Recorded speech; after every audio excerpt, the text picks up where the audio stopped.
Le projet de Corridor du Nord prend de plus en plus de place dans l'actualité. Mais savez-vous c'est quoi? Voici les grandes lignes. Sur le territoire québécois, le projet touche l'Abitibi-Témiscamingue et le Saguenay-Lac-Saint-Jean. L'idée, c'est de transporter les minéraux stratégiques extraits dans le nord de l'Ontario et du Québec jusqu'au port en eau profonde de Saguenay, d'où ils seraient chargés sur des bateaux à destination d'outre-mer. Pour ce faire, on utiliserait le réseau ferroviaire des deux régions. Il faudrait par contre faire une portion de la voie ferrée de 160 km entre Lebel-sur-Quévillon et Chapais. Le réseau ferroviaire du Saguenay-Lac-Saint-Jean devrait aussi être mis à niveau.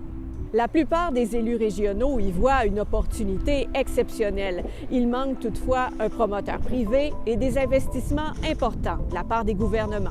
Le dernier budget fédéral est d'ailleurs de bon augure pour le projet parce qu'il prévoit la création d'un fonds pour la diversification des corridors commerciaux.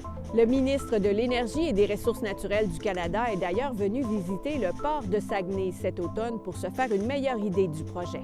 Le corridor du Nord pourrait même se retrouver sur la liste des projets stratégiques d'intérêt national que souhaite réaliser le gouvernement Carney. Par contre, si le projet se concrétise, il amènerait aussi une augmentation du trafic maritime dans le fjord du Saguenay, un habitat essentiel pour le beluga. C'est d'ailleurs l'un des éléments qui a amené à l'avortement du projet de GNL Québec.